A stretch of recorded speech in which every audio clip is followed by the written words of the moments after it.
Okay, so in the first portion of lab, like we have been doing already, and also keeping in line with the scientific method, we are going to start by establishing what the class or what individuals think the research objective is. And we're actually going to pair this with what we think the approach is. So I'll ask you in a second to kind of type in what you think the objective is for the lab, and then hold off on inputting the approach. I really want to make that distinction between objective and approach. And if you recall, objective just means your goal. And if we think about it with the perspective of a scientist, not a student, so you're not given a sample, you're not told to do this, you're pretending you are the scientist and you want to answer a specific question. So like any study, we can even kind of parallel this to the Kikuchi-Parkinson's study. Okay, so their overall goal for that paper was to see if they can differentiate these cells, transplant them into primates, and see if the primates' Parkinson's symptoms were decreased. That was their specific goal. The end result, the future goal, is to see if we can use that in humans. So I'm saying that because I want to remind people, when I ask you what you think the research objective is for this study, I don't want you to tell me to come up with a protein supplement for muscle atrophy. That's the future goal. This study right now is not developing that protein supplement. We're not even studying it in humans. We're not even at the clinical trial. We haven't even tried it in mice yet. So now I'm going to ask you, everyone go ahead and open your chats. What is, at the end of the study, what is the one piece of information? What is the one piece of information that you are going to provide to the scientific community that they don't know yet? So type your answer. Please don't press enter. Just type it in. We'll let everyone, give everyone a chance to do that.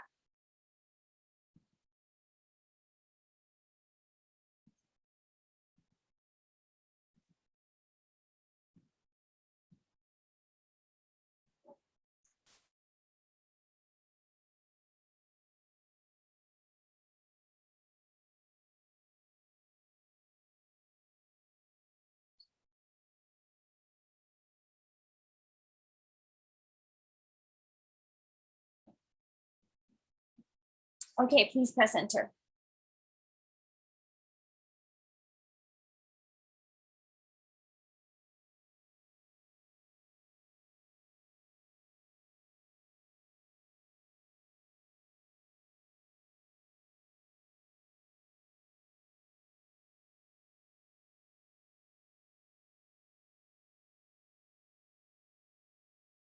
Awesome, you guys, this is great.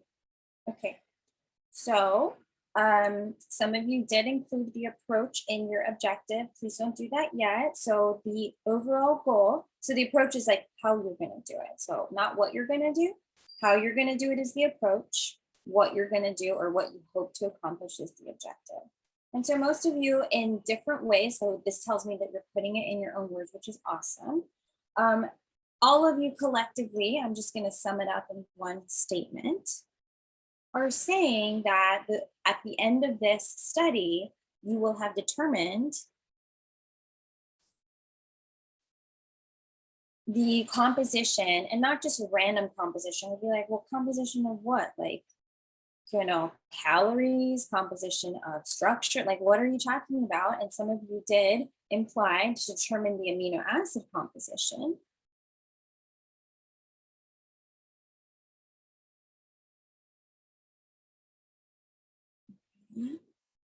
Of some protein supplement that this company that you work for is trying to manufacture and trying to make.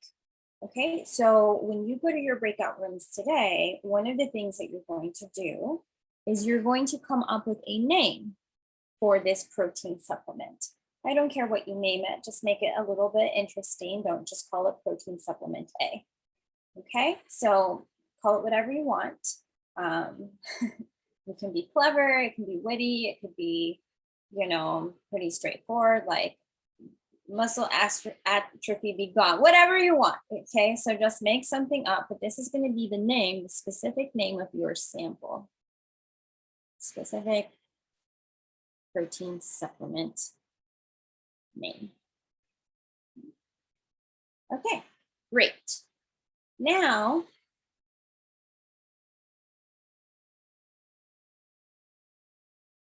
this one's, I think, pretty straightforward.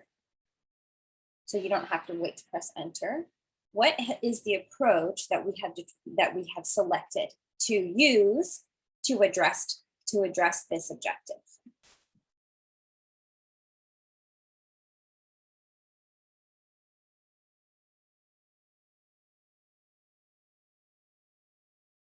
Awesome. Yeah. Okay. And so this time, the notes are going to be, well, I'm just going to kind of provide some advice because I think it mentioned it in the announcement, but this study that we're going to discuss here in lab today is going to be the subject for your first formal lab report. So I'm going to be along the way making suggestions and reminders to when you are writing your draft to keep in mind. So in a formal report, the first time you want to use an abbreviation or an acronym that you're going to use for the rest of the paper, you have to write the whole phrase out. So if we're kind of trying to be formal here on this piece of paper, e-paper, we would say to determine the amino acid composition of whatever you named your protein supplement, using, via, by, however, thin layer chromatography. Fit. Okay. And then after that phrase, in parentheses, you write TLC. And then from that point forward, the reader would know that anytime they see the letters TLC, you are implying thin layer chromatography. Now that doesn't give you, the author, the right to make abbreviations for everything, but TLC is a common acronym that many scientists use. So here in class, for sake of time, I will be using AA to symbolize amino acids, but the letters AA should not show up in a formal report. Okay. All right. So there we have it. Now, since we are talking about formal reports, and every report or every publication needs a descriptive title. So I started going through some of the, hold on. No.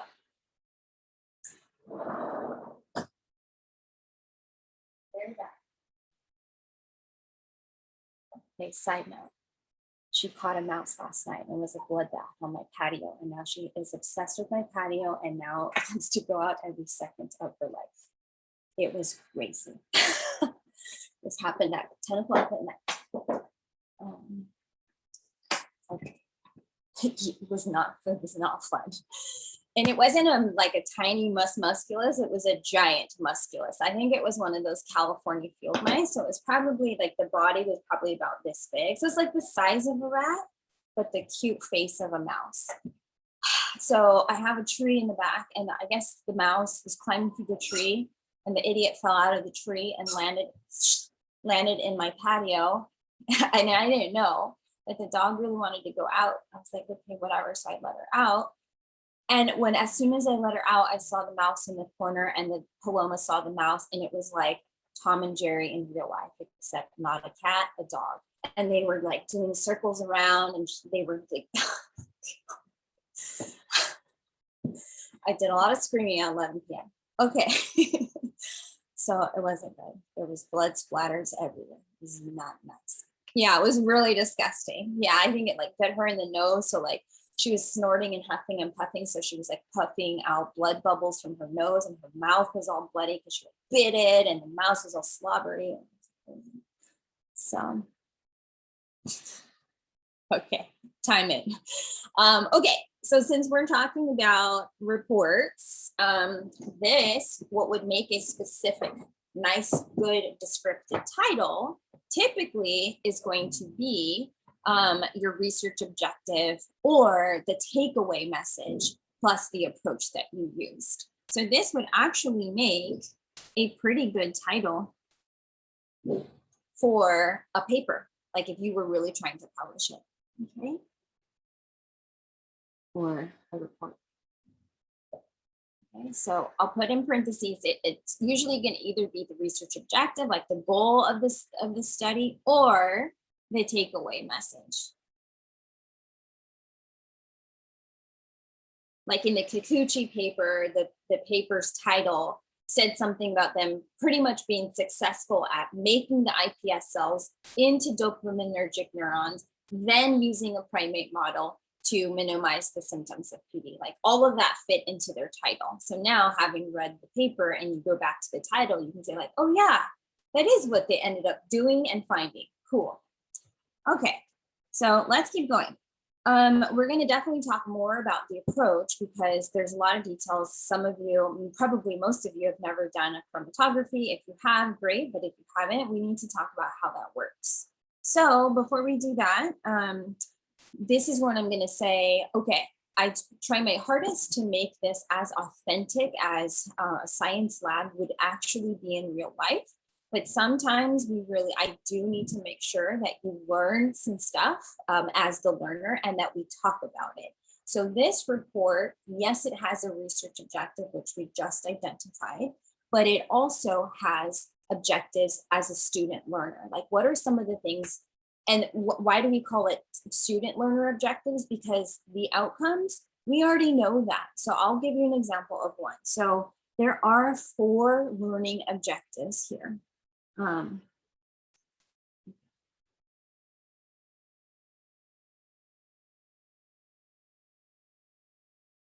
right, there's 4 of them. And one example of them, and these are also in the manual, you are going to incorporate these into writing the report as well. So this is where the report really isn't totally authentic, because one example of a learner objective is to investigate or analyze the relationship between polarity of a molecule, specifically of amino acids, okay, and this value called RF. We'll talk about RF, we'll talk about all these things, we'll review what makes an amino acid polar, blah, blah, blah.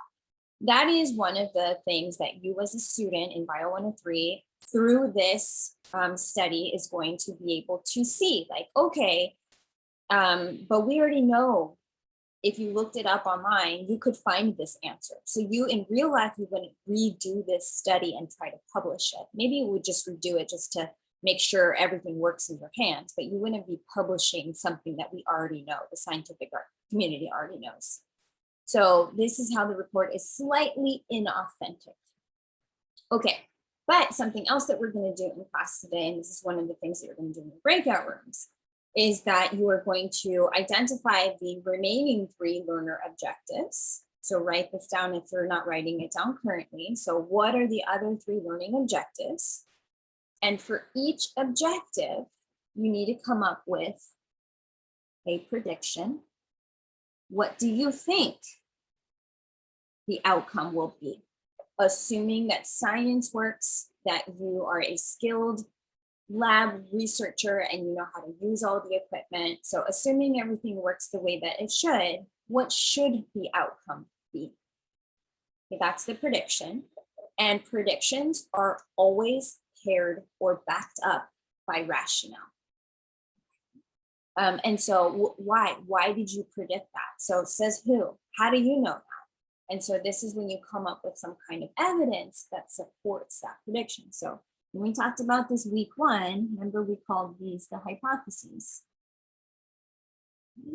And so we can say that every prediction, every hypothesis needs to be backed up by rationale, by previously published findings, other people's data that has been well recognized by the community. So this is kind of your evidence, right? The evidence that supports your hypothesis. So those are the things that you're going to do.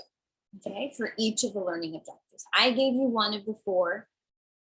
You're going to come up with a prediction for this first one, the rationale behind it, and then you're going to do that same exact approach for the rest of the learning objectives. Okay, so that's what you're going to do in your breakout room. Come up with protein supplement name, come up with the remaining three, we'll just call them LOs just to be nice and short. You want to do that along with the prediction of the predict the outcome, rationalize the prediction. Okay, so now we can move on. So another thing that I'm going to have you do in your breakout room, so we're going to go to breakout rooms much sooner than we typically do, because this is, now I'm going to get you in the habit of you talking with your groups, really establishing kind of a working document that you're all kind of adding to in the breakout room. And then when you come back to a whole class discussion, you should still have, everyone should still have their document open, and everyone should be still adding to that. It's like taking notes in class. And sometimes I actually ask you to turn it into a PDF at the end of class and submit it to Canvas. Today I won't, but I want to get you in the habit of starting to do that. And so everyone should be consistently doing that during every discussion. All right, next, in your breakout room, you are going to, I'll leave lots of space. We need to plan the experiment. I know it's already been planned for you. It's in the manual, but it's very important to me and to you as a student that you understand how and why we're doing things. What do the reagents do? Why do we have to do it in certain orders? I think that's part of, being in a lab class. Okay, and so part of the experimental plans is identifying the testable sample, identifying what the controls are and why those are good controls. So let me make a nice little list here for you. Okay. So what are the things we need to do? So we know we're using amino acid thin layer chromatography. Great. So I will tell you that there's 4 main things that we have to figure out.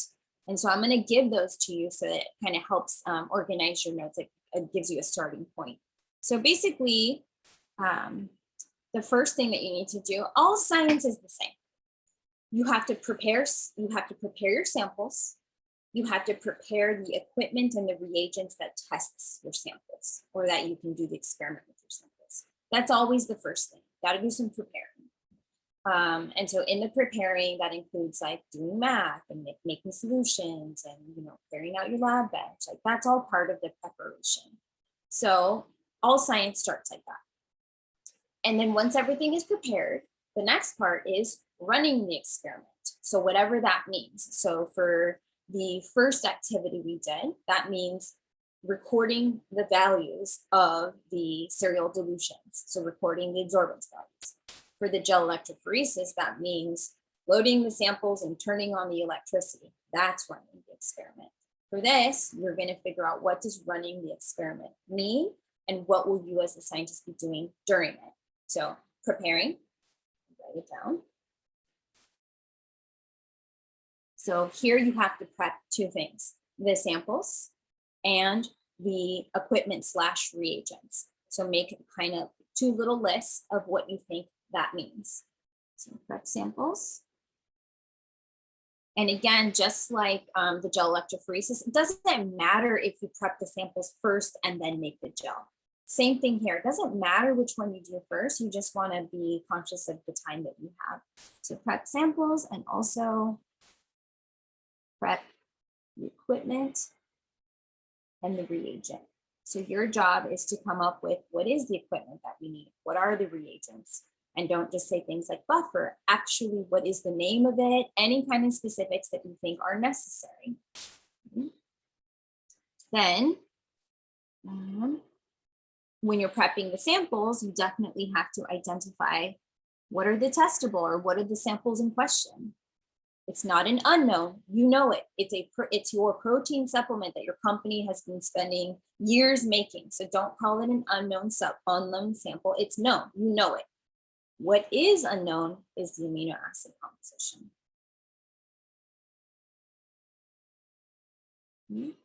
What are the controls? Or is there just one? Why is it a good control? How are you going to use it specifically? So don't say, we're going to use it because we're going to compare our testicle samples to it. Yeah, we all know that, but like, what are you comparing? What exactly? Be detailed. So what is the equipment? What are the specialized reagents? And any details you think are important about them.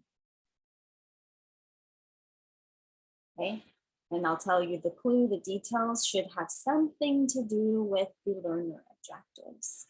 Just letting you know. Okay.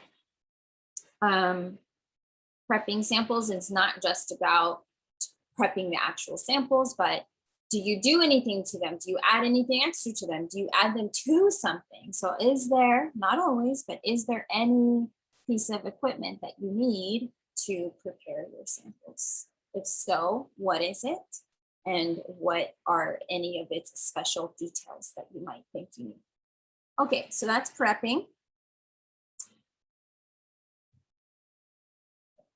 Running the experiment. So in running the experiment, what are you physically going to be doing in the lab? If you were in the lab, always put it in chronological order. So things like walking over to the hood, probably not a necessary detail. But, running the experiment in the hood, that is a necessary detail. So just kind of start talking with your group about what you think is an actual necessary thing that you would see in an actual published report. In the Kikuchi paper, did they ever talk about taking their samples and mixing the solution before adding it to anything? No, because it's a given, because they know their audience are scientists. So what are the specific details about running the experiment? How do you know when it's done? What do you expect to see along the way?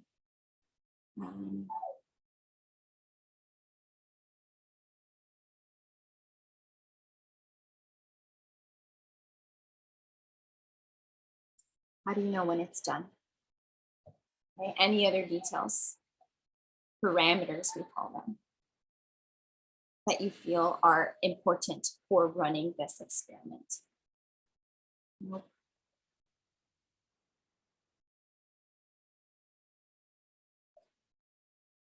After the experiment is done running, after the gel is done running, after you have acquired OD values for a serial dilution. So once you have done all that, then what do you do next? Okay, so what do you do next? You actually get the data. Every experiment in science is the same. You run the experiment to get the data. So obtain or record data. So in this case, what is the data?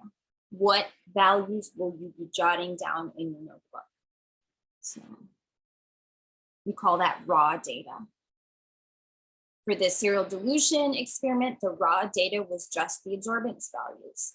The analyzed data was using the equation. So using the raw data to come up with an equation, to use that equation to come up with your answer, right? So in the gel electrophoresis, the raw data was the presence of bands. Analyzing the gel means that you are actually looking at the banding pattern and making a comparison.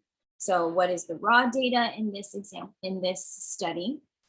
And then what are when you analyze the data or you crunch them, remember there's different ways to analyze data. So how are you going to analyze data?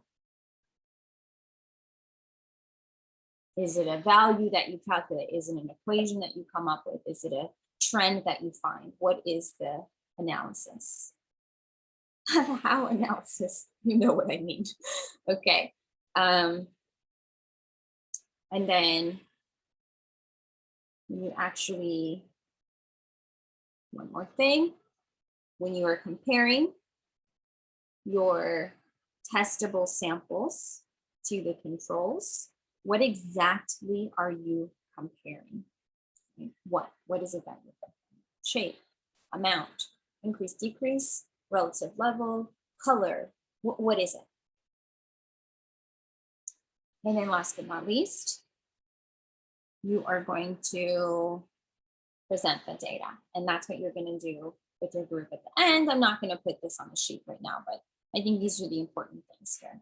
And so when you are, I want it detailed. So I don't want to say like, oh, we're going to look at the such and such values. Like start thinking about it. How are you going to actually organize your data in a lab notebook or on the computer? So start actually creating a place to organize your data. Is it going to be just random notes? Are they observations? Are you going to put these things in a table? If it's going to be in a table, what are going to be the rows and the columns? Like start thinking about this. This is how a really great experiment is planned before scientists actually start doing it. Okay, so those are the things that you're going to do in your breakout rooms. Okay, collect the samples, collect blah, blah, blah, run the experiment. Okay, we're going to talk about obtaining, recording, organizing the data. Okay, so I think that's all I wanted to leave you with.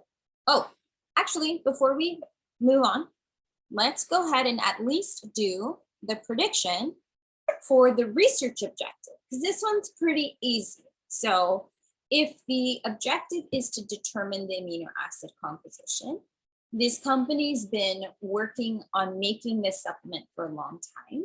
This company already knows what the correct recipe should be. So without pressing enter, but do type your answer in, what do you think, what should your prediction, what do you predict should happen if everyone in the lab has been doing their lab work correctly? What would you expect the outcome to be here? So go ahead and write your answer. Don't press enter quite yet.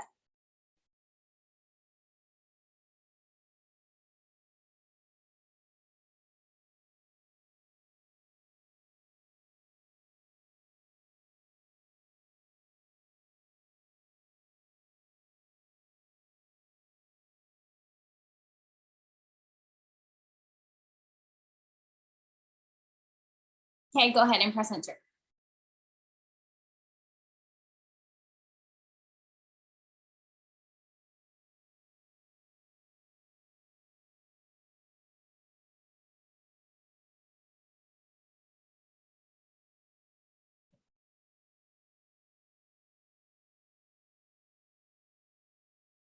Okay, so I'm gonna give some claps here because I think Leilani really nailed it. Like I don't have a better, more concise way to say this. So the prediction is whatever your protein supplement name is, contains or is composed of the expected amino acids. So we know there's going to be, I guess I can add something to it, the 4 expected amino acids. Yes, to do this, you have to compare to the control, but you're not matching it to controls. You're using the controls to make a conclusion. So the prediction is blah, blah, blah protein supplement will contain or be composed of or be made of the 4 expected amino acids. Okay. And so you might say, well, what are they? I'm not telling you that.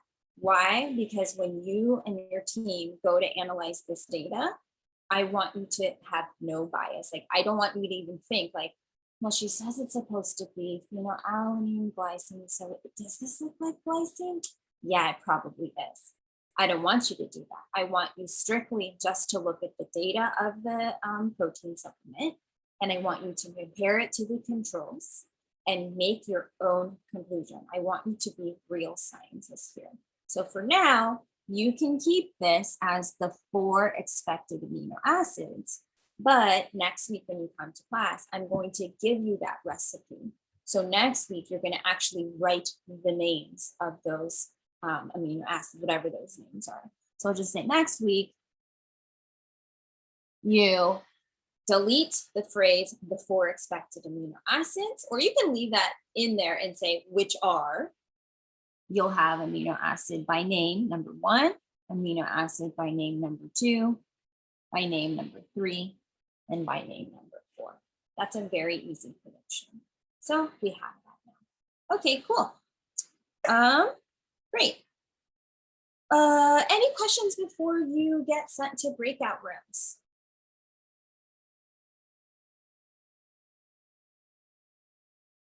Okay, so I'm going to send you to a breakout room, and the breakout rooms will contain either 4 to 5 people in them.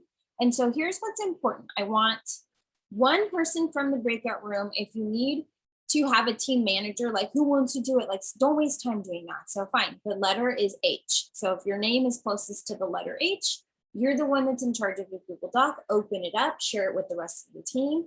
And everyone should have that open on their computers while they're at their breakout rooms. If you need to take a snapshot of this stuff here, you can do that so that you have it and like, okay, next we have to talk about the learner objectives and people start writing that.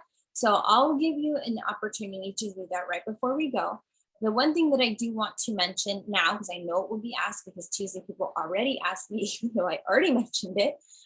So when you leave for the day today, you are going to, if your breakout room is 4 to 5 people, at the end of the day, you're going to split into 2 groups. You decide how you want to do it. I don't care. If you're a group of 4, it's going to be 2 people in one team, 2 people in another team. If you're in a group of 5, it's going to be a team of 2 and a team of 3. And then what you're going to do with this mini team is you and this person, let's just say it's a pair of people, you and this person are going to write a complete draft of the TLC report. And only you 2 are going to turn it in. One of you from the team will turn it in next week. The other half of the team will do the same thing. Okay, so you're not, if you started as a group of 4, all 4 of you are not working together to write one report. At the end of the day, you're splitting up into 2 individual teams. Are there any questions about that? And it's also written on the document that tells you, here's the things that you should include in your report. So hopefully with me saying it and me having written it and you hopefully reading that, there will be no misunderstandings. Okay, let's get you to the breakout room. I'm going to go ahead and give you 30 minutes for this. If that should be enough. I gave yesterday, 20 minutes was not enough. So let's go with 30 minutes. That should be enough time. And I don't think that you should be done earlier than 25 minutes. So if you think you're done in 25 minutes, you don't have enough detail. Go back and add more detail.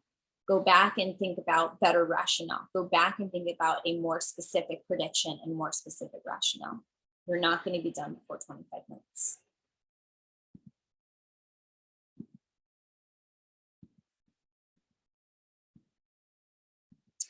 Okay, off you go. Have fun. It's 10:38 now. We'll be back at 11:08. So first thing when you get to your breakout room, write your breakout room number down, open up a Google Doc, get your people's information. You don't have to decide on the 2 mini teams yet. You can do that kind of towards the end of your 30 minutes. 11, we'll just call it 11:10. Make it a round number. 11:10. See you soon.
First couple things I'd like to do is write down a couple more things about the approach that would serve as background information. Just a few ideas that, you know, even scientists that are fully trained scientists, they may just need a little bit of information to understand why we even chose chromatography in the first place, or thin layer chromatography. So if everyone can just open their chats.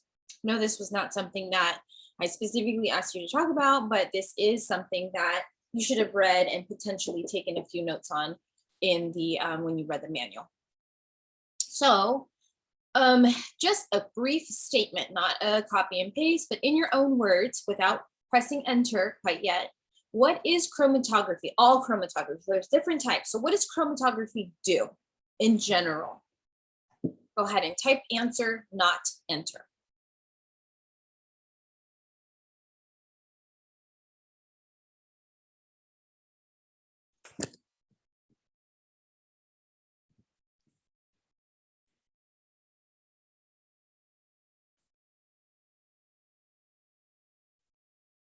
Okay, enter please.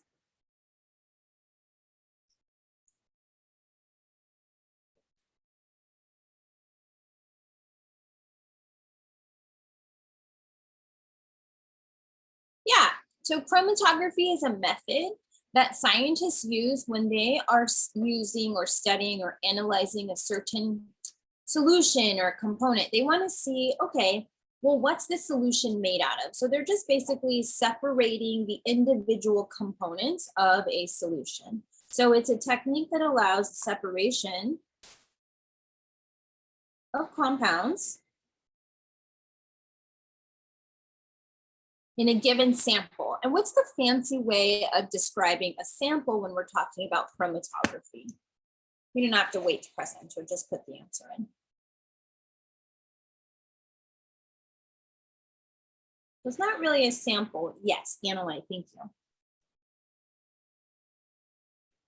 you. That's what it does in general. So no matter what kind of chromatography you're using, you know that you're going to be separating the compounds. Now, there are different ways to separate compounds. Let me see if people are putting this. Okay.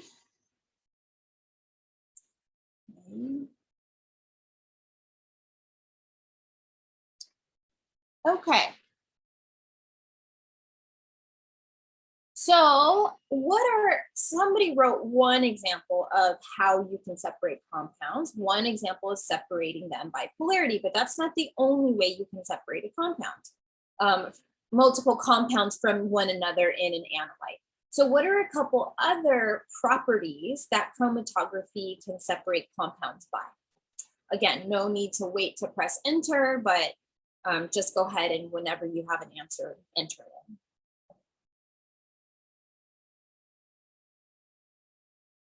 Great. Yeah, so chromatography in general allows the separation of compounds in an analyte by a specific molecular property. For example, I'll just say Ug. Polarity was one of them, so this is a polarity, size, charge I saw, did I? Yes, charge. Those are just some examples. Great. So that's chromatography. If our research goal is to separate or determine amino acid composition, and the way that we're going to do that is by polarity, seems like chromatography is a pretty decent choice for approach. Are there other ways? Sure. But you know, if we just need a quick answer, this might be the way to go. So now please specify how specifically does thin layer chromatography, what molecular property does thin layer chromatography separate compounds by? This is really easy.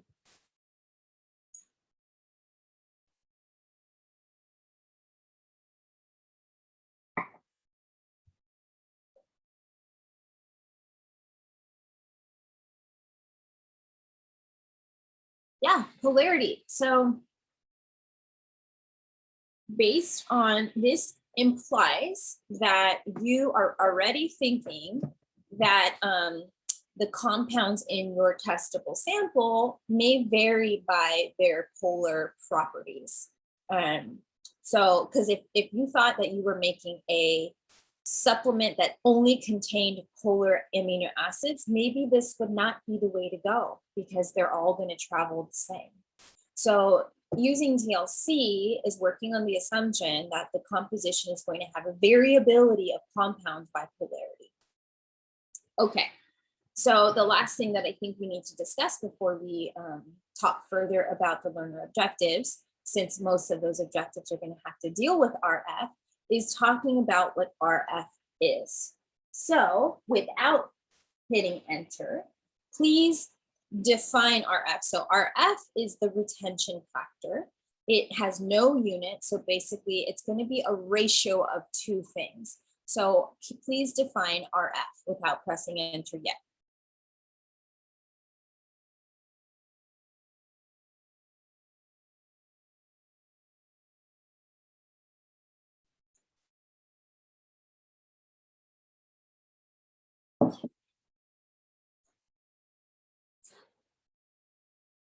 Go to.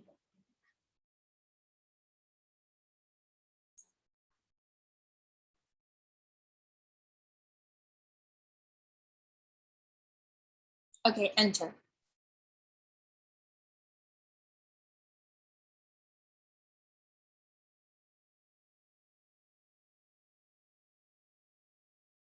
Okay, great. So how do you think in TLC, what would be the unit of distance that we're going to be using?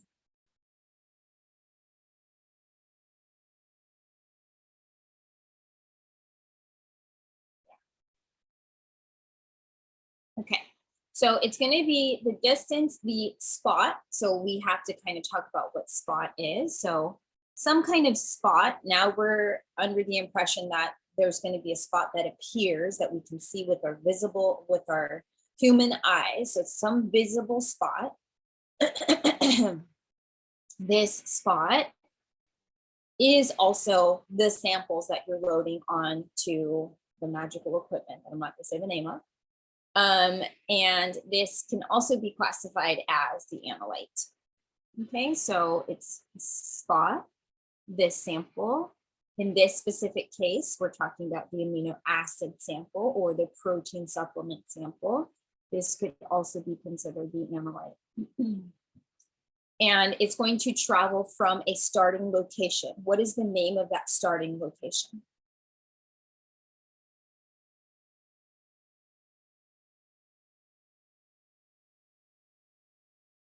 Yes, from some determined line of origin.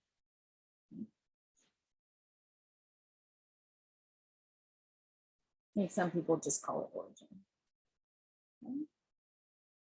All right, and everyone said that it's the distance the spot traveled from the line of origin divided by or in a ratio compared to the distance the solvent solution is vague, solvent. Okay, most people are saying the distance the solvent traveled. So the solvent in a TLC can also be described as the mobile phase. And I think mobile phase is actually a pretty important term because we're going to compare that with what's called the stationary phase in our discussion in a bit. So synonymous is solvent, mobile phase, developer. And I don't know why they call it developer because it's not developing anything. But anyways, you might see that. Also from the line of origin.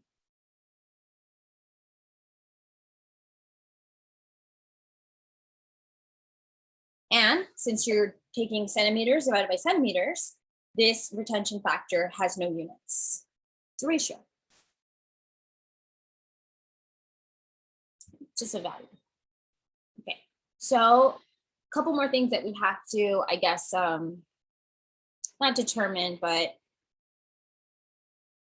talk about, for lack of a better word, is the range of the retention factor. So simple yes or no question. Given the definition that everyone contributed to, can the RF value ever be negative? Yes or no?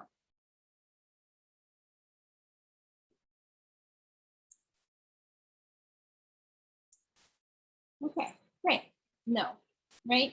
Because there's no such thing as backwards distance, negative distance. In order to get a negative number, one of those values would have to be negative. We don't have negative distance. So no. So we know that it can never be less than 0. So we know it's always going to be greater than 0. It also can never be 0. If it's 0, then something didn't work or you didn't run your experiment long enough. Okay, so if your spot didn't travel at all, you need to run your experiment longer. Your spots need to travel some distance. So we know that RF is never going to be 0. Okay. What is the maximum that the RF can be?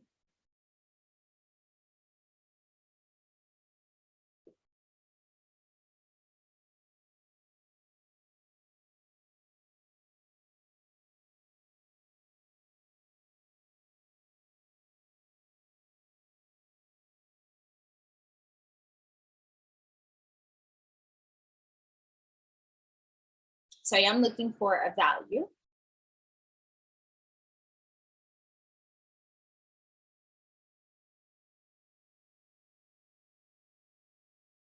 Okay. We have some I don't knows, we have some not sure, we have some guesses with question marks. So this is your opportunity to use critical thinking. Okay. So if you look at these two values here, or what would be these two values, and if you think about it, this mobile phase is going to travel very far, right? Let's call it, I don't know, 10 centimeters. Will the spot ever travel more than 10 centimeters? Can the spot just like jump out of the mobile phase and hop off and just keep going? No, it can't. So if you really think about it and you're thinking about what you might see when you're running the experiment, no spot will ever rise higher than them. I mean, the spot can be like right at the surface of the mobile phase. The spot will never jump higher than the mobile phase. So that means if the spot can never travel more than 10 centimeters, then RF can never be more than 1. To get a value more than 1, this value up here would have to be greater than this value down here. That can never be the case. Can it be the exact same value? Yeah, not likely, but yeah, as the mobile phase is traveling, maybe the spot travels, and by the time you end the experiment, it looks like the surface of the mobile phase and one little dot, they're in line with one another. Sure. So in that case, the spot will have traveled 10 centimeters. The solvent will have traveled 10 centimeters. 10 divided by 10 is 1. So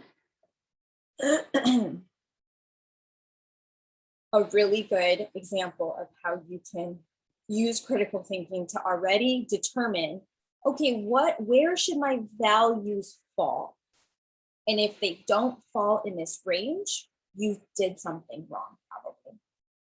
You either did the math wrong, you either didn't run the experiment long enough, you measured something wrong. So this is why it's important to at least have an idea of what the data kind of should look like. Okay, great. So now we have this background information. So something that last little piece of information that we're going to add to this background. If something if something has an RF very close to 0, never 0, but just slightly more than 0, would that spot have traveled a far distance or a short distance?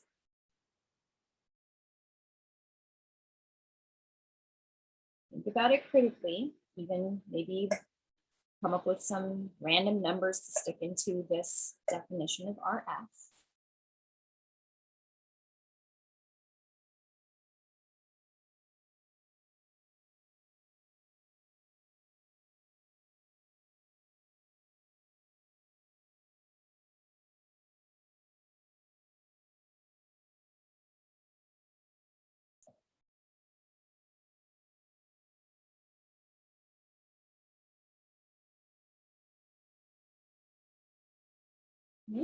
So most of you are saying short. Let's see if this makes logical sense. So for an RF value to be close to 0, let's use that magical number over here. We said 10 centimeters. The number that would have to be on the top would have to be a very, very tiny number. Let's just say like 1. The spot traveled 1 centimeter. The solvent traveled 10 centimeters. So the RF value would be 0.1. Okay, so if this is what we're calling a short distance, let's see if our prediction would still make sense if the spot traveled some far distance. So a far distance, let's call it 9.9. That's much further than 1 centimeter. 9.9 divided by 10 is about 1.99. Let's be accurate then. So if we look at these two values, 0.99 is definitely greater than 0.01. So if a spot travels a very short distance, the RF value is going to be close to 1. Spots that travel relative to all the other spots in the experiment, spots that travel a far distance, are going to have RF values close to 1. So there's another piece of information when you're analyzing your data that helps you check if you're doing it correctly. If you see on your sheet that there's a spot almost at the top and it has an RF value that's like 0.02, you probably did something wrong. So go back, remeasure, recalculate. Maybe you accidentally did the reciprocal, maybe you divided by 10. I don't know what you did, but go back and check it out. Okay, so I think that's pretty good. This is a pretty good starting point for what we know. So I'm gonna go ahead and highlight this because we're gonna come back to it. Awesome. Thank you everyone for participating. Okay, so having said that, let's go back up here and let's talk about this first learning objective. So your goal is to investigate the relationship or study, analyze, understand the relationship between the polarity of amino acids and RF. So in other words, their ability to travel on the TLC sheet. Okay, so the prediction should have something about something that's more polar versus, it's a range, right? You know, we can categorize amino acids in 2 categories, but even within a certain category, some of those amino acids are going to be more polar. So let's say you have your polar amino acids all grouped together. Of those, some are going to be more polar because they have more polar molecules or more polar interactions on the side chain versus something that is polar, but there's only one tiny little chunk that's polar, so it's just slightly polar. So we know that there's a gradient. Nothing is binary, not even, you know, not in science, not in, okay? So you have something that can be extremely non-polar, you can have stuff that's slightly polar, and you can have stuff that's non-polar. So those are the extremes, most polar and non-polar.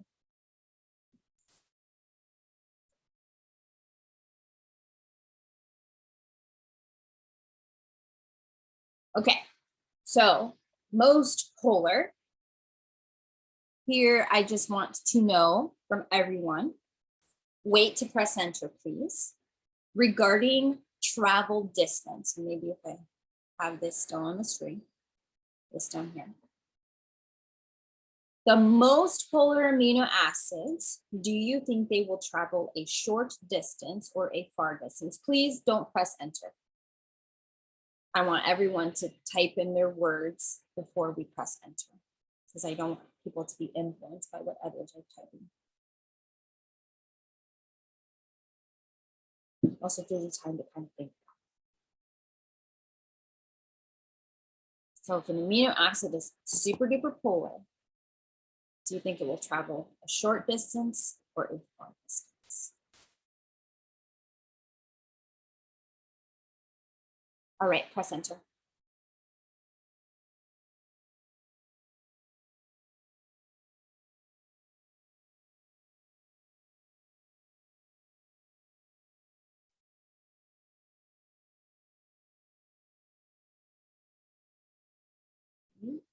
Okay, so it looks like a mixed bag of answers.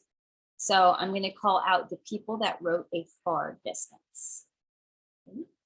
Only those people. Everyone else, you don't need to type in. You'll have your chance next. People that wrote far, type in the rationale. Why did you say far? Don't press enter. Just explain why you entered far, or why you thought it would travel a far distance. Don't press enter yet, please.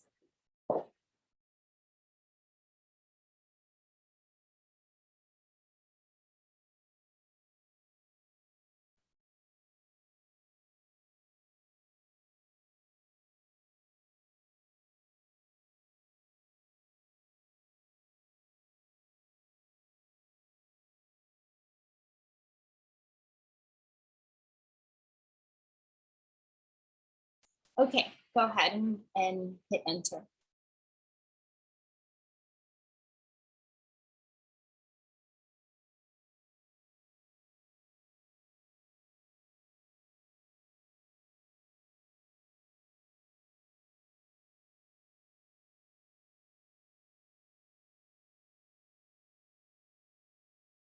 Okay, so I have you write your rationale because there's a disconnect. So this tells me that we need to discuss some of the reagents that we're using. So we're going to add this to the background information.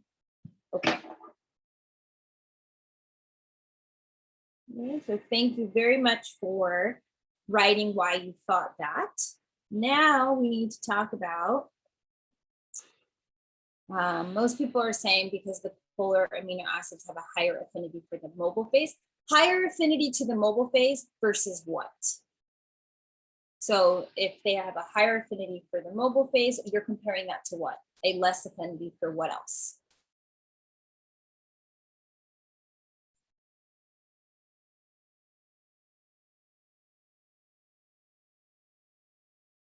Okay, so you're saying that polar amino acids have a higher affinity for the mobile phase versus the stationary phase. So we need to define what the mobile phase is that we're using and what the stationary phase is that we're using. So let's start with that. So we're adding this to background information because background information is anything that's going to allow us to make solid predictions. So this is information that this class needs for solid prediction making.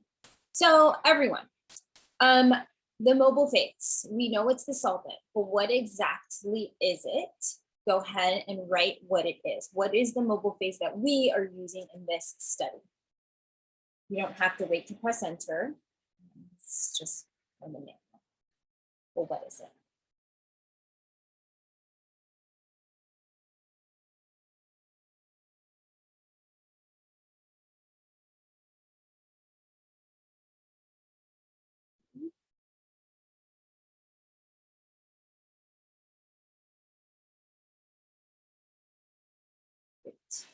So it's a 4 to 1 to 1 ratio of butanol to acetic acid to DH2O.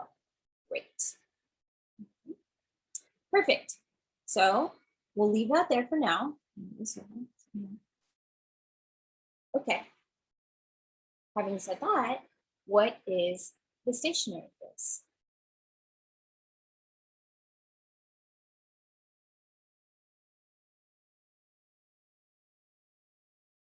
Very good. The stationary phase is silica gel. And just to kind of allow you to imagine this, it's not an actual gel. At one point it was. So you get this pretty sturdy piece of aluminum foil, and then you lay it flat on your table, and then you You have it in some kind of container. Then you pour the silica gel, which is like a gel liquidy-ish type of very viscous solution. And then you let it dry. When it's dried, it's an actual like white hard substance. You can scrape it off, but it's no longer gel like wet and cool and like gel-like. It's like it looks like a scratch and sniff. Like you can scratch it off and you can see the metal underneath. So the stationary phase is silica. And yes, it is going to be on aluminum foil. You can also do this on glass plates. So together, this makes a TLC sheet. Some people call it a TLC plate. Okay, so now, since we're dealing with polarity, and people have the right understanding that the most polar amino acids will be attracted to the more polar substance. So now we have to say like, okay, well, what's more polar, the mobile phase or the stationary phase? And I think this is where the disconnect is. So you might be saying like, well, butanol, that's an alcohol because I see the OL. OL means alcohol, means hydroxyl group. Hydroxyl groups are polar. Acetic acid, acids are also polar. So this thing must be polar. And the answer is, you're right, it is polar. However, silica is way more polar. Okay, so this is way more polar versus the mobile phase. Relatively speaking, this is very low polarity.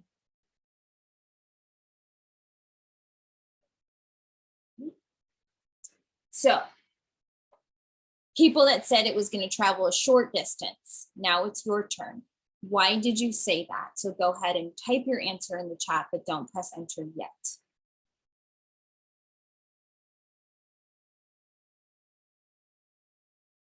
Maybe your rationale has changed now, but still doesn't matter.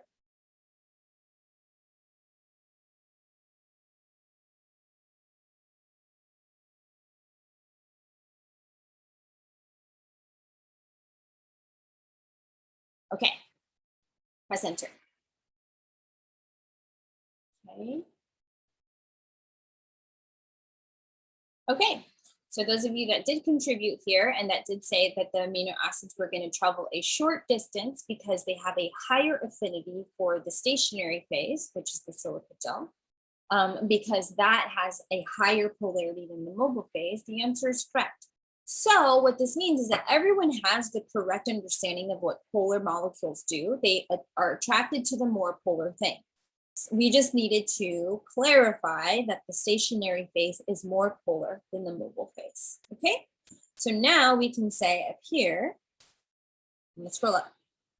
We can say that the most polar amino acids will travel the shortest distance. The most non-polar amino acids will travel the furthest distance. And if we wanted to relate this to RF, by looking at this right here, we already know that things that travel the shortest distance are going to be close to 0. So we'll just say approaching 0. Okay. Things that travel the furthest are going to have R values that are approaching 1 or close to 1. And as everyone said, even if you initially got the answer wrong, as everyone said, the rationale behind your answer is that polar molecules will have a higher affinity, good use of affinity, for more polar substances. I'm not going to write it here, but I am going to say it, such that the amino acids with the highest polarity will be attracted to the stationary phase because it is more polar than the mobile phase.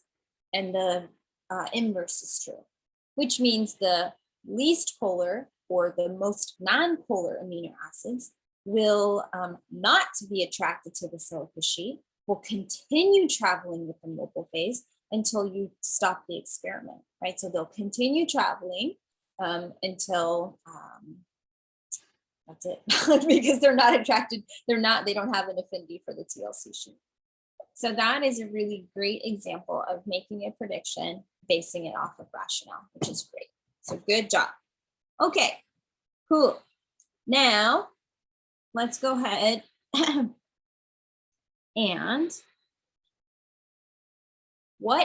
don't press enter. What is another learning objective?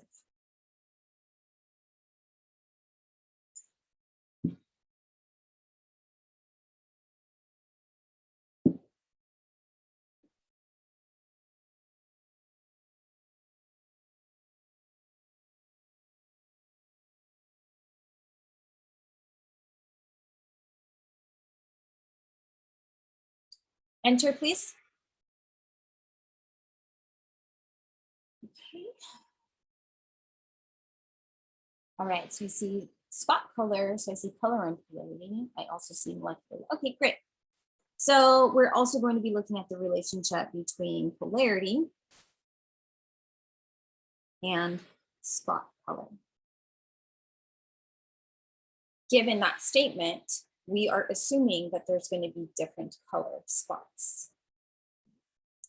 And if we're assuming that there's going to be different color spots, we have to know what makes the spot appear in the first place.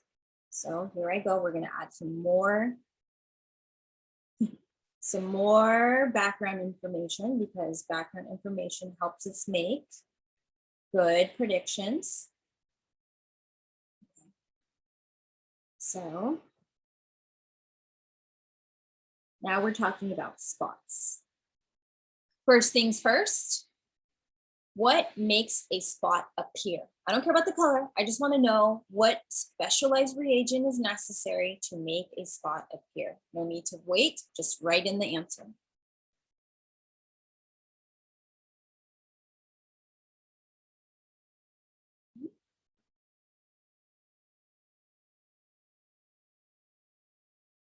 Great.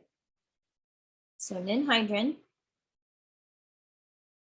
somehow when you add it to your samples, so let's say plus your samples, color. That's as simple as we're going to keep it for now. Okay, so this is going to be in some kind of solvent, but we're not going to talk about that yet. This needs to have some kind of percent. You have to have a concentration for it. Okay, so there's a couple details missing, but the takeaway is that ninhydrin, when you add it to your samples, produces some kind of color pigment. And so we are indicating, by studying the relationship between polarity and color, we're saying that we think that depending on whether a substance is polar or non-polar, there may be differences in the color that we visualize. So in order to, we're not going to do this in this class here, but this is something that you have to do. And that might mean doing some actual background research. What are the different colors that are possible? That's the first thing, because that's going to allow you to kind of expect certain colors on your plate. And if you don't get them, or you get colors that you never thought would appear, you might have to do some investigating. Right? Like, okay, if you didn't predict there would ever be a possibility of getting green, and then somehow most of your spots are green, you might say like, okay, is that normal? And so if this happened to you in a lab, you might say like, Dr. B, I got green spots. Is that normal? And I would say to you, I don't know, is it? That's literally what I would say to you. So you got to figure out what colors are possible. And then you have to do a little more digging to figure out what makes different colors appear.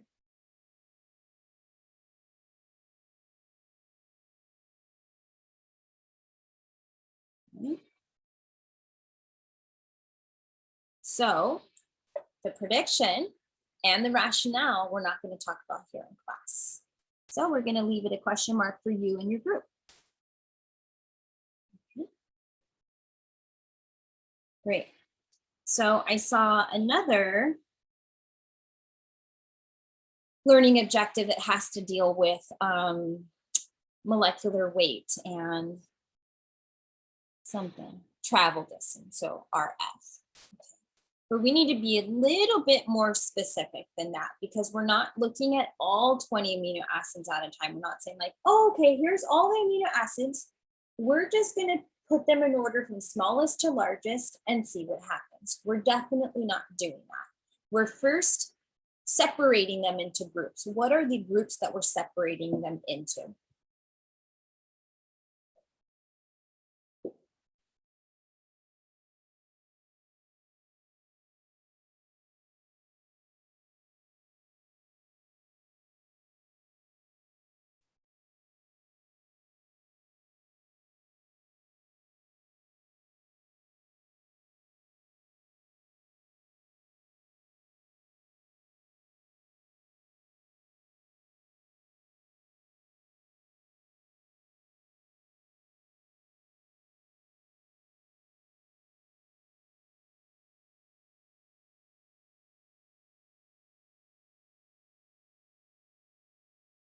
And still waiting on about 7 people to answer.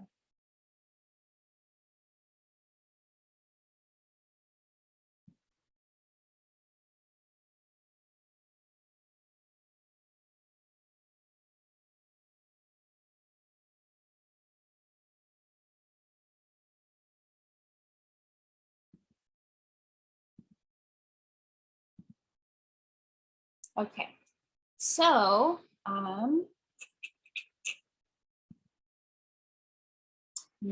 I'm trying to reference the manual as we do this. Hold on.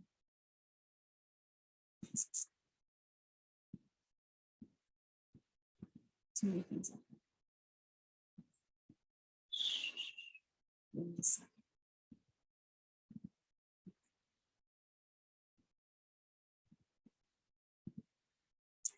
Okay, so I'm gonna share my manual screen with you.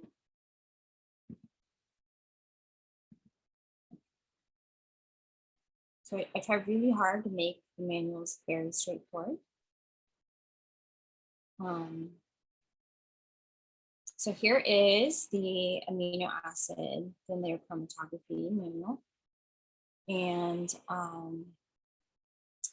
one of the things that you were to discuss in your groups are the learning objectives. So if you go down to the objectives of the lab, this paragraph right here will have provided you with the information to determine the research objective. This right here provides you with the information to come up with the learning objective. So I'm assuming that's where most of you got studied the relationship between polarity and RF, also polarity and color development. And the third and fourth objective clearly indicate that you're trying to study the relationship between molecular weight, how the molecular weight of hydrophilic amino acids impacts RF. So when I asked to what are the different categories that you're going to put these amino acids in, first you're going to separate them into hydrophilic amino acids. And then you're going to look at, okay, the smallest hydrophilic amino acid, how does it travel? The largest amino acid in the hydrophilic family, how does it travel? That is it for the objective. The next objective is similar, but it's definitely not, because you're dealing with a whole different group of amino acids. These amino acids are the hydrophobic ones. So you take the smallest hydrophobic amino acids and you predict, okay, the smallest ones in this group, do you think they'll travel far or short? The largest ones in this group, will they travel far or short? And why do I say this? Okay, so I don't know how much more clear I can be when I write this, but I'm glad that we're talking about it now. So if I go back to, so please do read these things and take notes on them. If we just establish this on our piece of paper, okay, we can say first, you're going to only look at the hydrophilic amino acids only. And then you are going to look at how small or low molecular weight that's low, and there's a range, so as it increases, molecular weight that's high. As it increases, how is RF affected? Okay.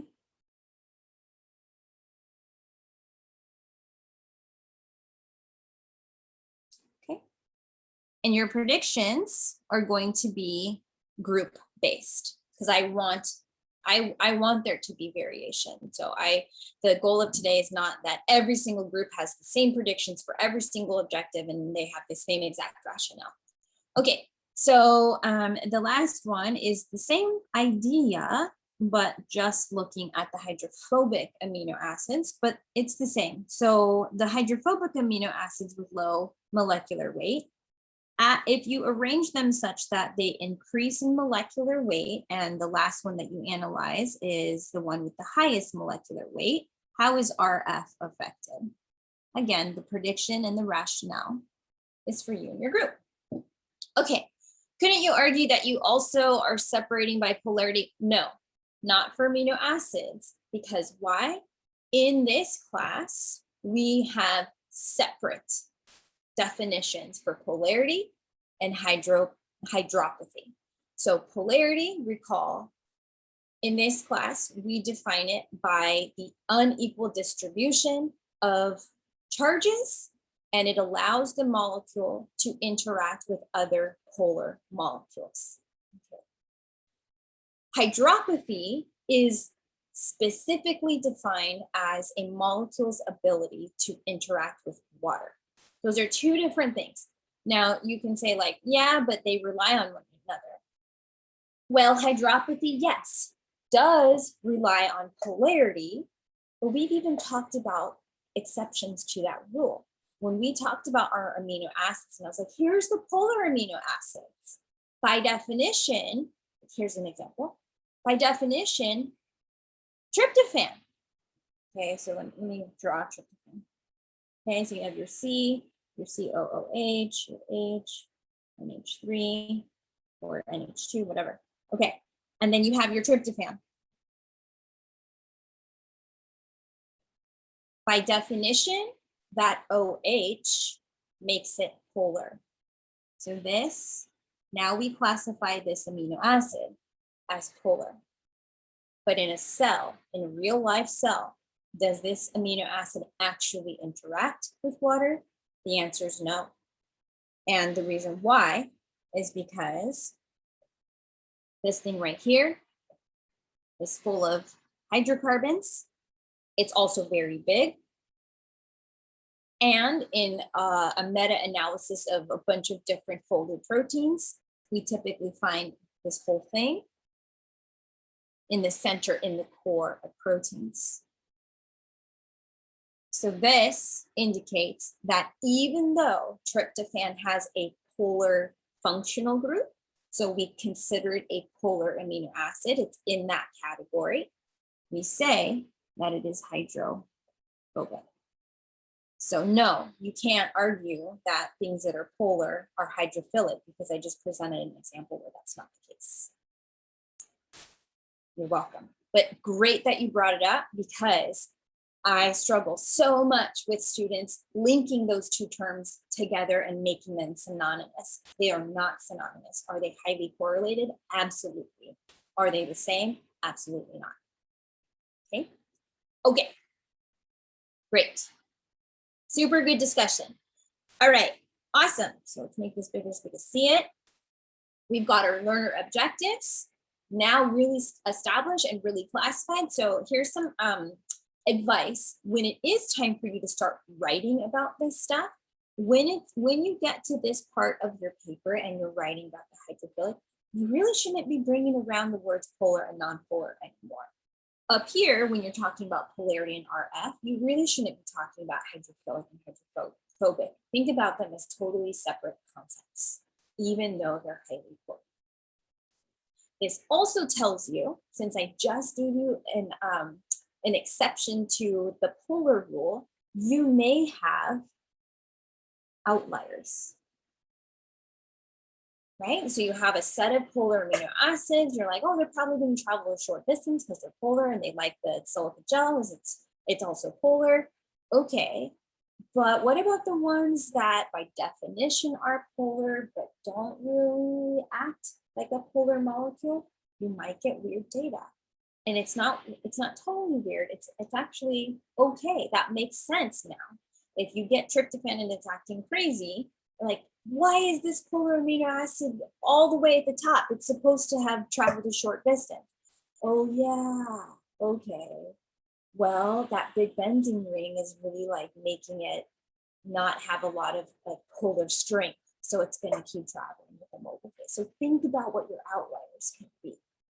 Think about like how big is the side chain? How much polarness is in the side chain? How much non-polarness is in the side chain? This is what's going to help everyone analyze their data and make extremely solid conclusions. Okay. So are we good? What should we find? What about big benzene? So it does make it heavier. Sure, yeah, it's a bigger molecule, so it's a bigger molecular weight. So I guess it depends on what your predictions are for molecular weight. Yes. Okay, let's move on to the experimental plan. And we're almost done. So let's move this down so we have space to run. And the molecular weights, just so everyone knows, that's published information. You can easily look it up. You can say amino acid molecular weights, find a table, and then you just reference that. So you don't have to guess like, oh, do I have to calculate this on my own? Just use that established information. Okay, so everyone's chat's open, please. Prepping the samples. So here's the easy one. No need to wait to press enter. What is the testable sample in this situation? I'm going to get water when I come back. There are going to be 18 answers.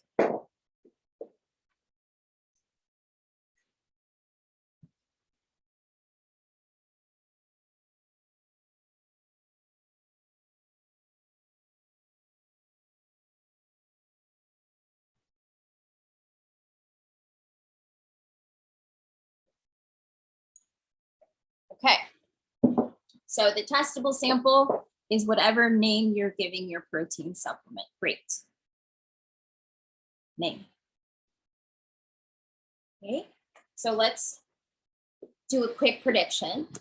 If we are based on our prediction is that this thing will have the 4 amino acids. So this is a very easy question. When you're actually looking at the data, how many spots do you expect to see in your protein supplement where you loaded it?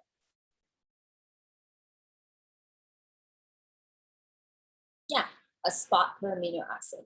So if you only have 3 spots, well, that tells you the supplement's not made right. If you have 5 spots, that tells you it has been contaminated with extra amino acids. So now you know you should see 4 spots. That should give you an indication, at least one level of this thing was made right or not. So we'll just put this down here. Let me erase all this number jumble.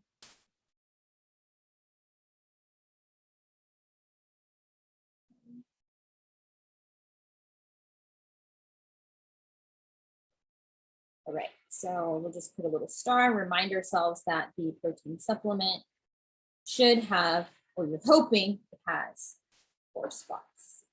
Great. All right, what are the controls? No need to wait, just write your answer, type your answer in and press enter.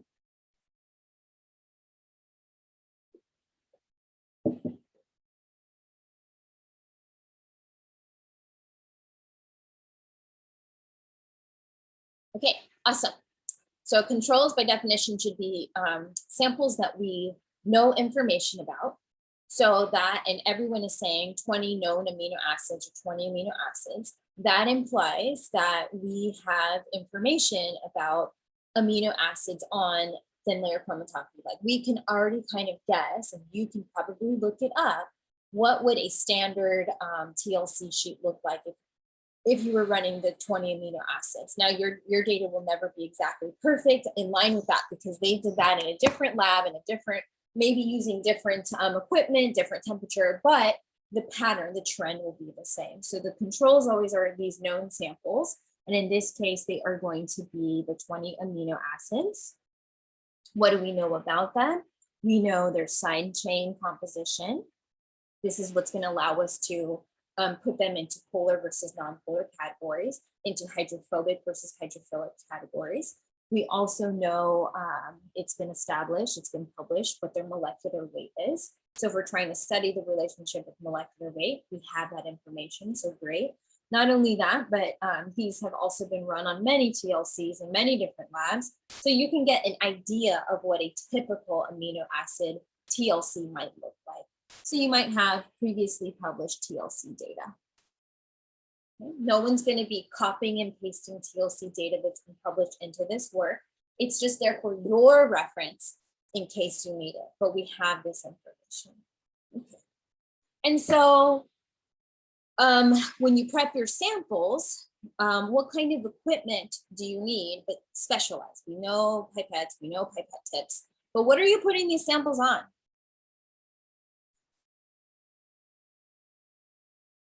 Not putting, well, yeah, you're putting them on a vortex. Vortex just make sure that they're well mixed.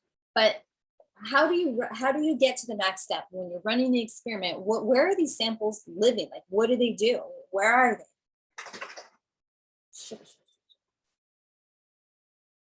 Yeah, to prep the samples, you got to put them on the TLC sheet.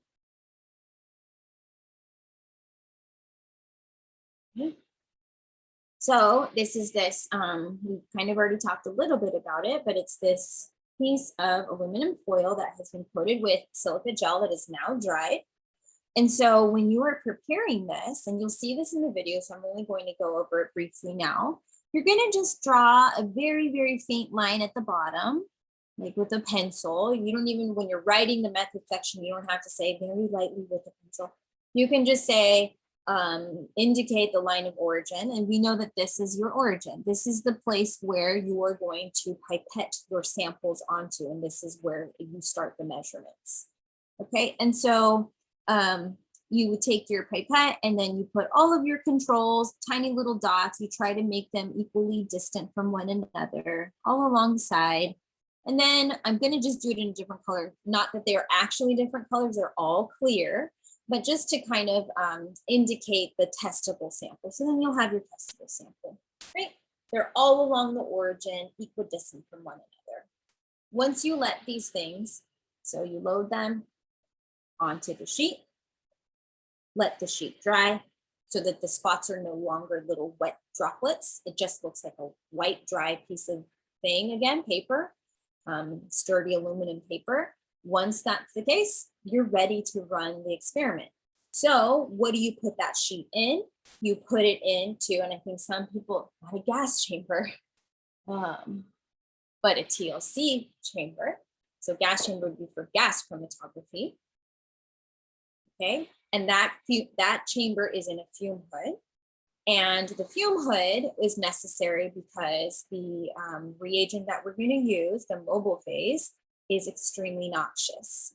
It's very stinky. Acetic acid is like, you know what pickles are kept in? The smell of pickles, or like salt and vinegar chips. Vinegar is acetic acid, but that is at such a low concentration. The acetic acid we use is like burns your nostril hairs, I swear to God. Okay, so the equipment that we need for the actually running the gel is going to be your chamber. This chamber always has a lid.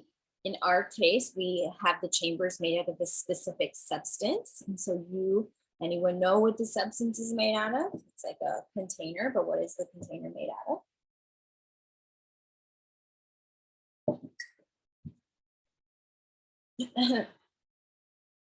Okay, we don't know, that's okay. But this is all going to be done in the fume hood. Okay. And the reagents. So we've already talked about one of the special reagents. So what is one of the special reagents? Like what goes in the chamber? No need to press enter, wait, just these are easy, like You just look them up in the manual type thing. So what is one of the reagents that goes in the chamber?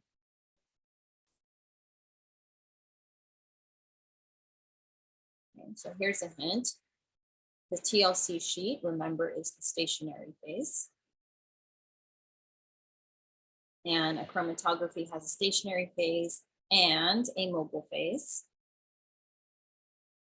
We've already established what the mobile phase is. That's the 4-to-1-to-1 butanol.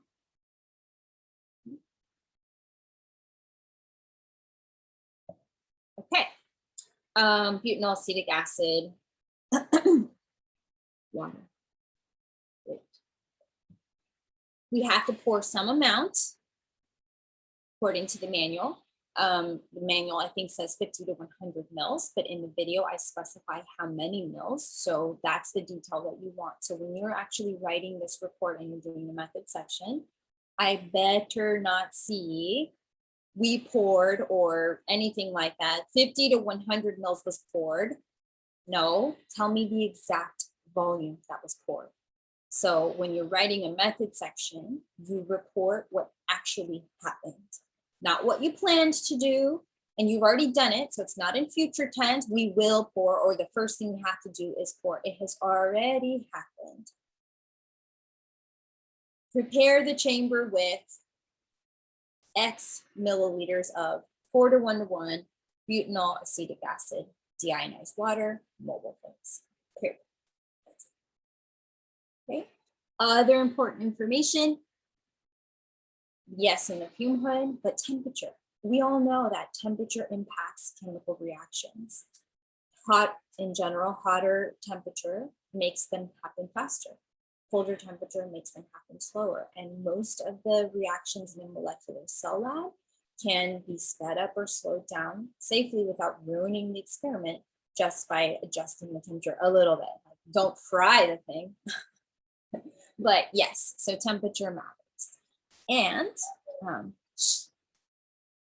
now when the chamber's ready and it's in the fume hood and it has the solvent sitting at the bottom, it is ready for you to take this sheet and you put it right into the chamber. And you put the lid on the chamber and you start a timer. Okay, cool. You're starting a timer because you're gonna run, as soon as you drop this TLC sheet into the chamber and the bottom of it is hitting the solvent, that's when you have started to run the experiment. And so one thing that I will just make sure is very clear for everyone. Here's your TLC sheet. Here's your line of origin, all the dots along the edge, great. Your mobile phase, when you put this TLC sheet into the chamber, here's your chamber. The mobile phase must be below the line of origin. So mobile phase must be below the origin. Here's why. If it was above the origin, some of those less polar amino acids are going to hop right off of the TLC sheet and into the buffer, into the solvent. And it's not going to matter where the solvent's going. It's equivalent to the gel. Like, you don't want to put your gel in backwards because then the samples will run the wrong direction. So it needs to be below the origin when you start, because you want the mobile phase to start climbing the wall of the TLC sheet. It's basically just going to climb the surface. As you press go, or as you start the timer, the mobile phase slides across the surface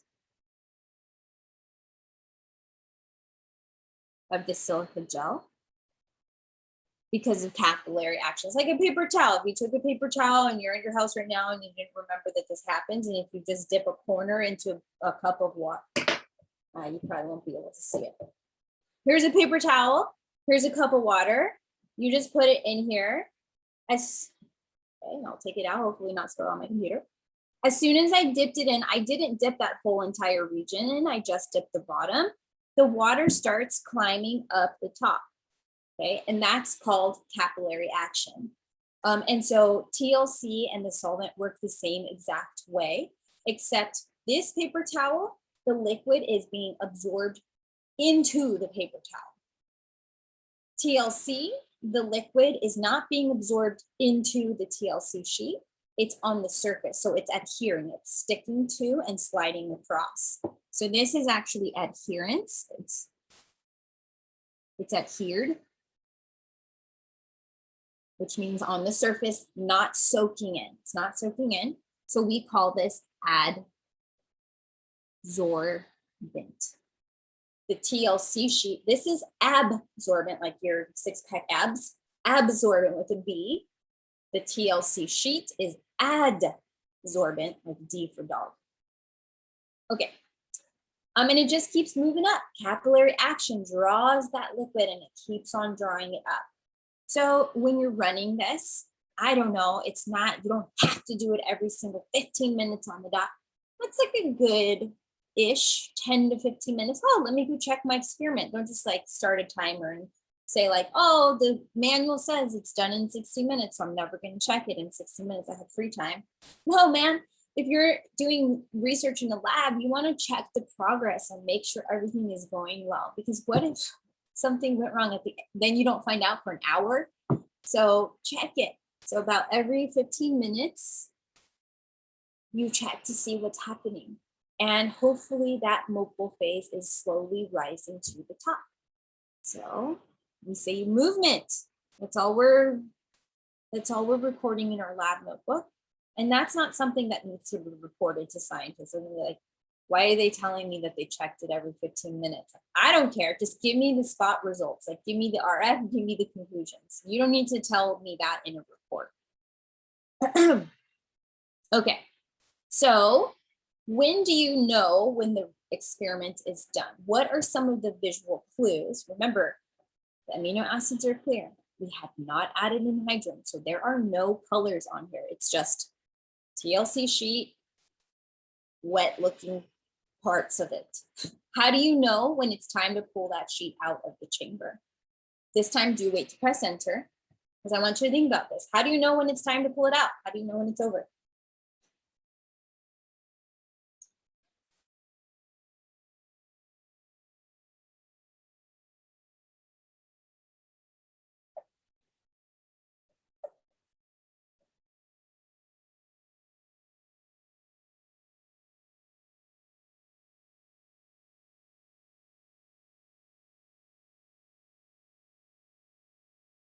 Okay, enter.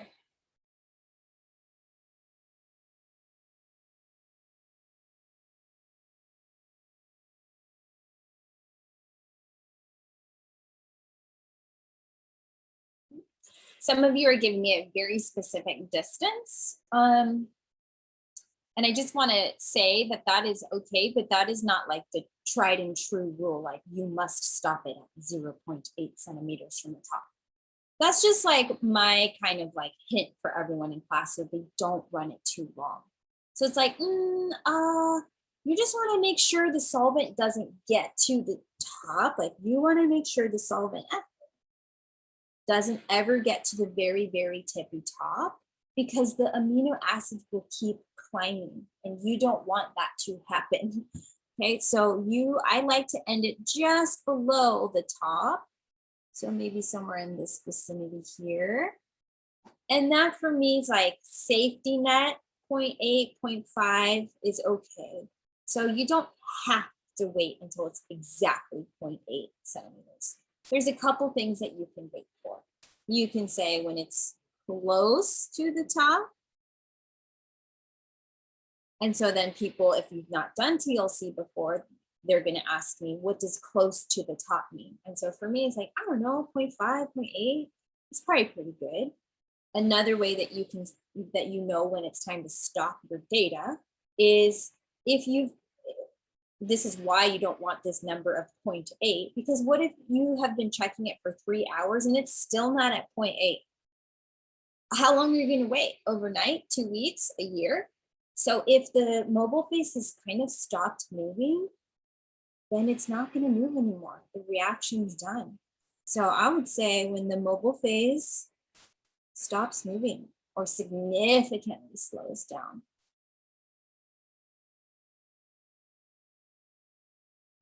Okay, question, are you manipulating your data if you stop it at the top when it could keep moving? Because you have done the same thing for all of the samples. It's not like, I'm gonna cut my TLC sheet in half, leave this half in and take the other half out. So it's kind of like algebra. What you do to one side of the equation, you have to do to the other side of the equation. Same thing with the TLC sheet. If you are removing the whole entire TLC sheet out of the chamber, then essentially what you're doing is you're stopping it for all of the amino acids. Is it, if you're in a rush, can you stop it early? Sure, but just like the gel electrophoresis part of the video, when I checked it right away, all the bands were still smushed together. I needed to run it longer so the bands would separate nicely and I could actually tell the difference. So the longer you run it, the better separation you have, which means you'll have more precise RF values per spot. Okay, great, good questions. So that's how you know, you're welcome. That's how you know when the experiment is done. So now you take this sheet out. Here it is, I've taken it out. And you have your mobile phase. I'm going to draw it as like gray. That tells you this is the wet part of the TLC sheet. So before that thing starts drying, you do want to take a pen, a pencil, not pen, and you want to lightly trace the surface of that mobile phase. And that's called the solvent front. And don't forget, you still have your line of origin at the bottom, also in very light pencil. And then you let it dry. Now, the reason why you do that is because both of those locations are absolutely critical so that you can calculate your RF. If you didn't mark your origin, what is RF? Spot from the line of origin. You won't have a measurement. Okay, so definitely mark the origin. Now, why do you have to mark the solvent front? Because what's the other value? The distance the solvent traveled. That is the distance the solvent traveled from the origin. So if we zoom in, you'll have your little spots. So here, they won't be spots anymore, but you know where you put them. Like some people even like to put little tiny pencil markings all the way across, so it tells them where they put each of their spots. So let's say you're analyzing this sample right here. All right, well, my solvent front started here and ended here. I can measure that with a ruler or some kind of online ruler, and that's what you'll be doing. If you don't have the front line marked, how will you get that measurement? If you don't have that, how will you calculate RF? So both of those lines, the origin and the front, are critical to mark. Don't forget. Well, you're not really doing it, but if you do it in the future, don't forget. Okay. So now once that thing has dried, let's make a cartoon of the TLC sheet dried. You still have that. You still have this. I still don't see any spots. So how do you, we've already talked about it, how do you make the data appear? The data appears because now you add the nin hydrin to the TLC sheet. So basically you're adding in hydrin plus sample. Now you're going to get spots. So that's how you get the spots. And then you can go ahead and collect the data. So I want to hear from everybody. What are some of the things that you're going to be collecting per spot? So let's say one of your controls for phenylalanine. What are you going to do for phenylalanine? Go ahead and write whatever you think, kind of measurements of observations, whatever you're going to do. Go ahead and type it into the chat. Do not press enter yet. I just want people to think about when they get their sheet of TLC spots, what are they going to do with that? I'll give you maybe 30 seconds to think about that.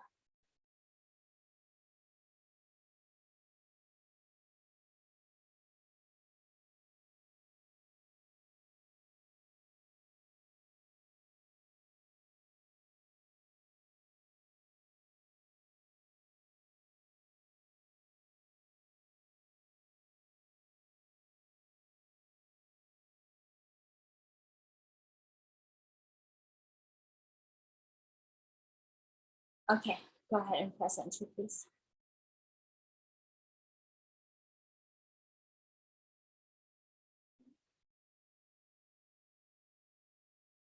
You can't record RF values without recording other values first. So what are the actual values that you're going to record first spot? How do you get the RF value? So add on to your answer if you did not add that.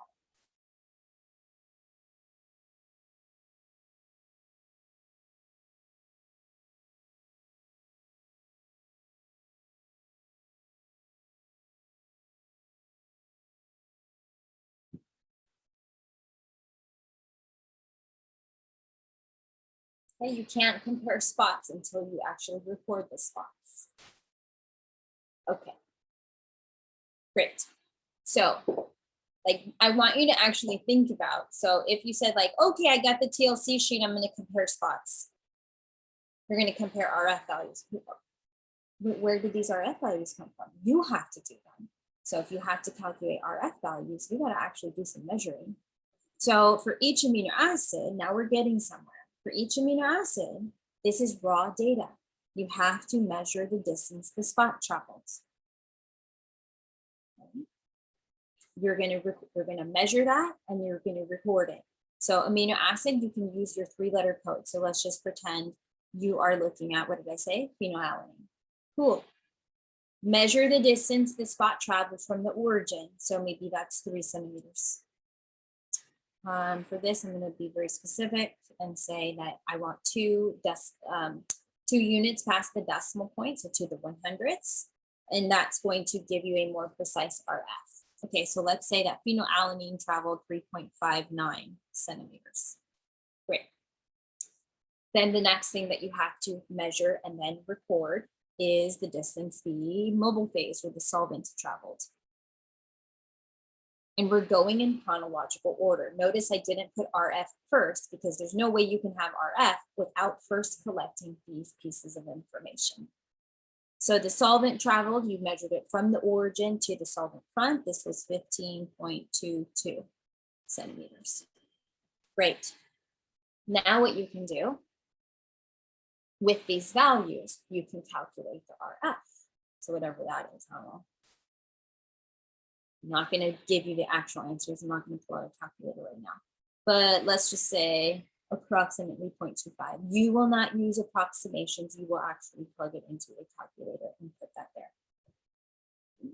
Other people are telling me that they're going to collect the data for the color. Maybe phenylalanine was brown. You do this for every single amino acid. So it's going to be essentially what we just did in class is we started to create a table. And the table goes in chronological order of the important information that you have to collect. All this stuff goes together, right? So you're going to say like, well, does color have to go last? No, but don't put it in between these 2 values. Don't put it in between these 2 values. That's not grouped together. So a lot of the way that people present figures and tables, it's all about organization and making it as easy as you can for the reader to understand what you're trying to show them. So in terms of amino acids, maybe you want to group them in a certain way. Like if you were talking about, if this is the table that's going to help you determine differences in polarity, maybe you have all the polar amino acids at the top and then all the non-polar amino acids at the bottom. So all the data is grouped together. All the non-polar data is grouped together, and that actually helps you analyze the data easier too. Okay. Great, so you'll do this for every single spot and get the RF value, and don't forget every table needs a caption. And so right here, you can see that I just wrote spot CN. So always think about who your reader is. It's a scientist, but they didn't necessarily do this. So if I was just reading this for the first time, I'd say like, okay, first of all, what's AA? I can assume what it means, but don't make me assume, because what if I assume wrong? Spot CN, spot, what spot? So you can write it there, but then I'm gonna be like, what do they mean by spot? I'm gonna go directly to the caption. and the caption will say something like, the distance that the amino acid spot traveled from the origin to the front was recorded, whatever, okay? And then you'll have this in parentheses spot, right? Or you are describing how you constructed this table in the caption. That's what a good caption is. You're not recapping the data. You're not saying phenylalanine has a 3.59 centimeter. That doesn't go in the caption. When you get to RF values for each amino acid were calculated as the ratio, and you describe it in words, the ratio between the distance the spot traveled and the distance the solvent traveled from the line of origin. Okay. Colors of amino acids after exposure to anhydride were also observed and reported. Okay. That goes in the caption. With those sentences that I just said, I will be able to read this table and look at it and be like, I know exactly what they're talking about. If you've organized your amino acids in groups, like, there's a big bold line. The top half of the table are the amino acids categorized by their side chains of polarity. And on the bottom half, the side chains that are classified as nonpolar. So it's just about how you constructed your table. That's the caption. Okay. Let's see. A couple of the things that people are saying that I think are very valuable is once you do all this, then you can compare your data. So there's a couple comparisons. First and foremost, you're going to compare your protein supplement to the controls. That's for your research objective. We'll call it the RO. And then you're going to look at trends just in the controls. So the only time we really need to assess the protein supplement is for the research objective. For the other learning objectives, that's all about just the amino acids themselves. No more protein supplement. So learning objectives 1 through 4, you're simply just looking at, I don't even want to call them controls. You're just simply looking at data from the individual amino acids. And you're making conclusions about those relationships. So do you see trends? Do you see outliers? These are one or two things you're going to look for. So you can come up with whatever relationship they have. Okay, that covers it, everyone. That's all we're going over in class today. Are there any questions about the stuff that we discussed here in class? Okay, so I'm just going to pull up the expectations for this first draft that's due next week. Let's see. Where do I have it? Somewhere.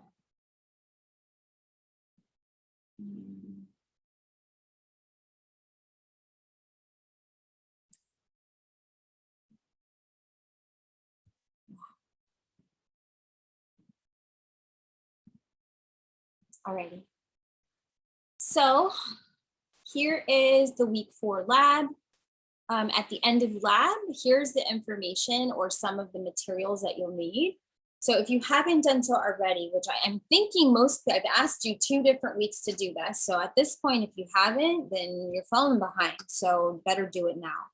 You need to read the expectations for lab reports. Now, this document is generalized for all lab reports in this class. And so it kind of just displays the requirements in a very, not vague sense, but like, I guess applicable to all lab reports. So it says like, hey, a good title in general will be this, a good intro will have this.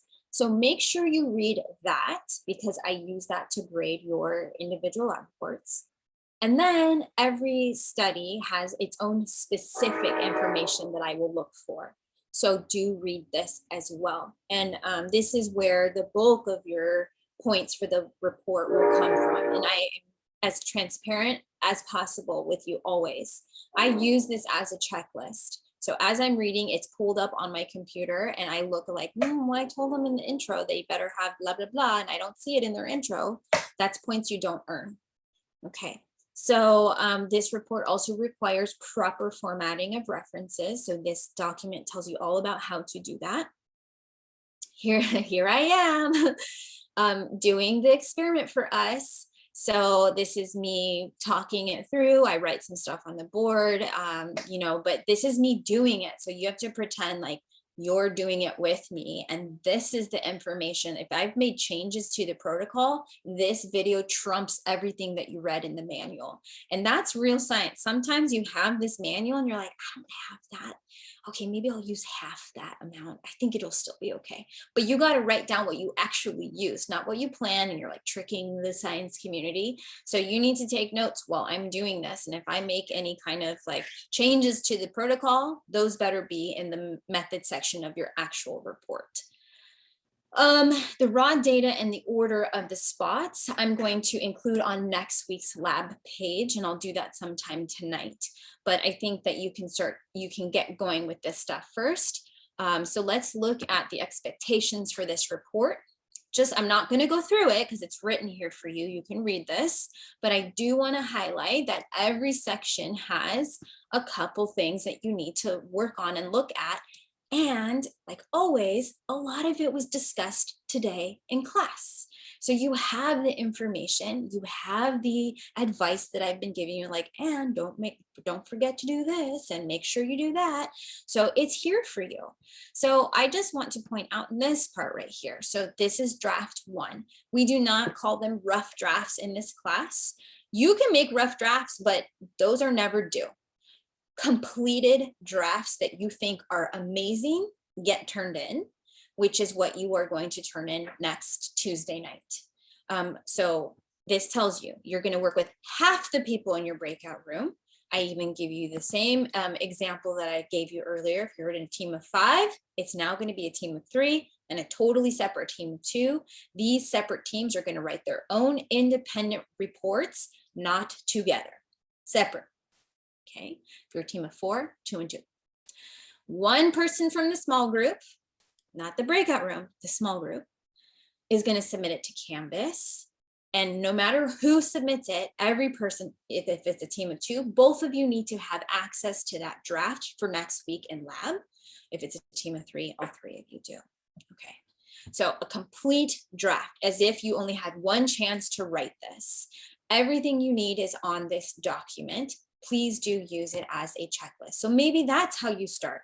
You started as a very detailed outline, and that's your rough draft. You're in your partner or you're in your 2 partners' rough draft. That's it. But when it's time to turn it in, it needs to be a complete, well-formatted, all the references there, all the figures there, due next Tuesday night. Okay? Any questions? Okay, none? If there are figures or graphs or things that you've never made before, I totally know that you are very resourceful. You're much more technologically advanced than I am. And I looked up how to do these really, really easily using Google and YouTube, and I was able to come up with how to do these certain graphs. So I know that you can do it too. Work with one another. If you're like, does anyone have an idea how to do this? I guarantee you there are people that can help you. Okay, not saying that you can't ask me for help, but when you do, the first thing I'm going to say is like, tell me all the things that you've done to try to understand this on your own. What have you done to try to figure this out? Okay, Arlene. The video you said you're posting for next week's lab, are we gonna need that to do the report for this week? No, it's not a video. It's the actual picture of the TLC sheet with the dots. Okay. And I'm going to do that tonight. So I think between now and tonight, you can probably watch the video, maybe make a to-do list for you and your partner. Like, okay, let's get organized. Let's start doing this. You can write the intro, but I'm going to do that tonight. I just haven't had a chance. Okay, thank you. You're welcome. Any other questions? Awesome. Well, again, Wednesday, you're really crushing it with the lab discussions. I really, I know I said it last week, but I really do appreciate your contributions to the chat and the confidence in writing an answer, even if you don't know the answer. And I am hoping that no one feels called out when their answers are wrong. I I hope that these discussions are helpful for you. And I want to keep seeing this kind of involvement because it's been, of all the lab, don't tell my previous classes, but in all my other semesters teaching this, this has gone really well in this lab. So I just want to commend everyone as a whole, regardless of how many answers you've gotten right or wrong. That part doesn't matter. It's the participation that I've been extremely impressed with. So please, please keep it up. I think it's awesome. So if there are no more questions, I look forward to seeing you tomorrow in lecture and maybe at office hours or something like that. So have a great day and I will see everyone soon. Thank you. Bye-bye.